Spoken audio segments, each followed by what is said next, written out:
Hi friends, இந்த வீடியோவில் என்ன பார்க்க போகிறோன்னா பச்சரிசி தேங்காய் வச்சு கேரளா ஸ்டைலில் களத்தப்பம் செய்ய போகிறோம். எப்படின்னு வாங்க பார்க்கலாம் வீடியோக்குள்ளே.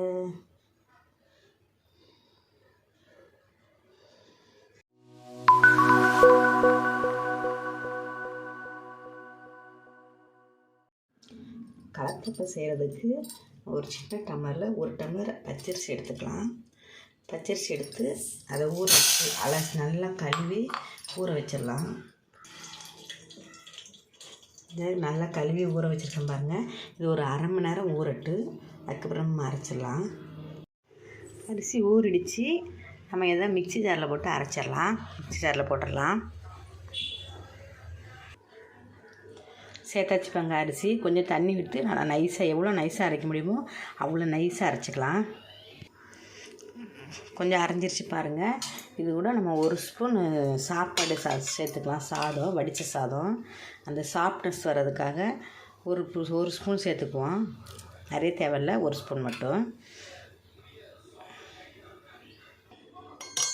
இந்த அரைச்சி எடுத்துகிட்டே பாருங்கள். நல்லா தண்ணி மாதிரி இருந்தால் தான் களத்தப்பம் நல்லா வரும். கேரளா ஸ்டைல் களத்தப்பம் அப்போ தான் நல்லா சாஃப்டாக இருக்கும். நல்லா தண்ணி மாதிரி இருக்குது பாருங்கள். இந்த பதத்துக்கு எடுத்துக்கோங்க. எடுத்துகிட்டு இதுக்கு இனிப்புக்கு வெல்லம் கூட சேர்க்கலாம். நான் என்கிட்ட நாட்டு சர்க்கரை இருந்தது, அதனால் நான் நாட்டு சர்க்கரை சேர்த்துக்கிறேன்.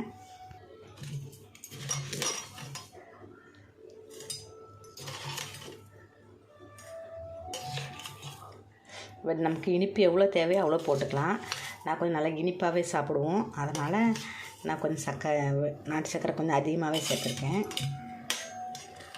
நல்லா கலந்து விட்டுக்கலாம்.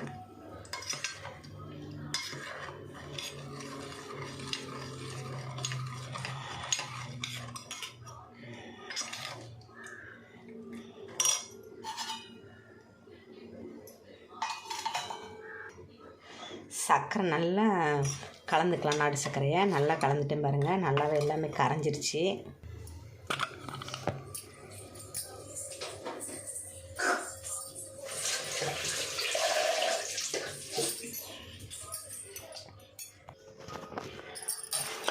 இவங்க களத்தப்பத்துக்கு தேங்காய் சேர்க்கணும். அதனால் ஒரு 2 பட்டை தேங்காய் எடுத்து நல்லா பொடியாக கட் பண்ணி வச்சுருக்கிறேன். இதுக்கு ஒரு குக்கர் தேவைப்படும். நம்மள குக்கர் எடுத்து அடுப்பில் வச்சாச்சு. அடுப்பை ஆன் பண்ணிடலாம். குக்கர் நல்லா காஞ்சதும் இதில் நெய் வேணாலும் சேர்த்துக்கலாம், தேங்காய் எண்ணெயும் சேர்த்துக்கலாம். நான் இன்றைக்கி தேங்காய் எண்ணெய் சேர்த்துருக்குறேன். ஒரு 2 ஸ்பூன் தேங்காய் எண்ணெய் விட்டுக்கலாம். நெய்யும் சேர்த்துக்கலாம். உங்களுக்கு தேங்காய் எண்ணெய் வாசம் பிடிக்கலன்னா நெய் சேர்த்துக்கோங்க. நல்லா எண்ணெய்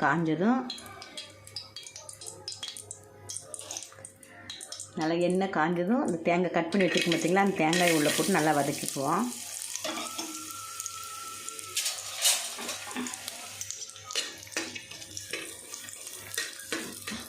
தேங்காய் பொன்னிறமாக வரணும், ரொம்ப கருக விட்டுறக்கூடாது.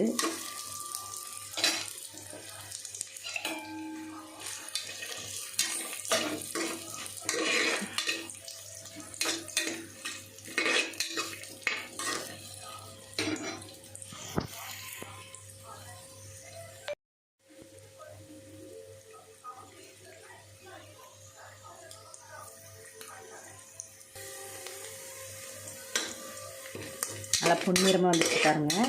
இந்த பதத்துக்கு இருக்கும்போது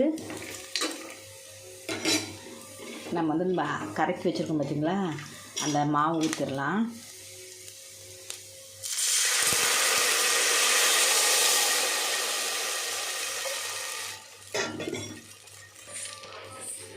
மாவு ஊற்றி குக்கரில் மூடி போட்டு மூடிடுவோம். மூடி அதில் விசில் போடக்கூடாது. நம்ம விசில் போடாமல் ஒரு 10 நிமிஷம் சிம்மில், ரொம்ப ஹை ஃப்ளேமிலும் வைக்கக்கூடாது. இங்கே பாருங்கள், சிம்லேயே வச்சு ஒரு 10 நிமிஷம் விடுங்க. அதுக்கப்புறம் உங்கள் கேக் ரெடி ஆகிடும் களத்தப்பம். நம்ம அதுக்கப்புறம் திறந்து பார்க்கலாம். 10 நிமிஷம் ஆகட்டு.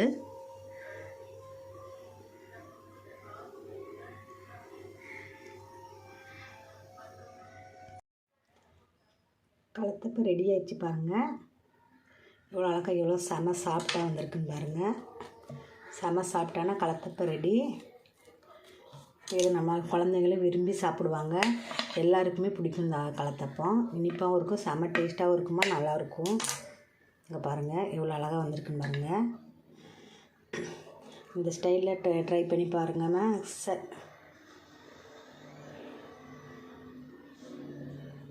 இந்த ஸ்டைலில் ட்ரை பண்ணி பாருங்கள் ஃப்ரெண்ட்ஸ்.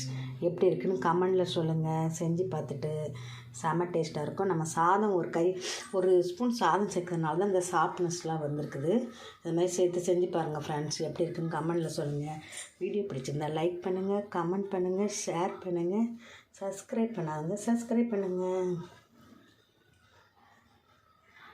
பாய்.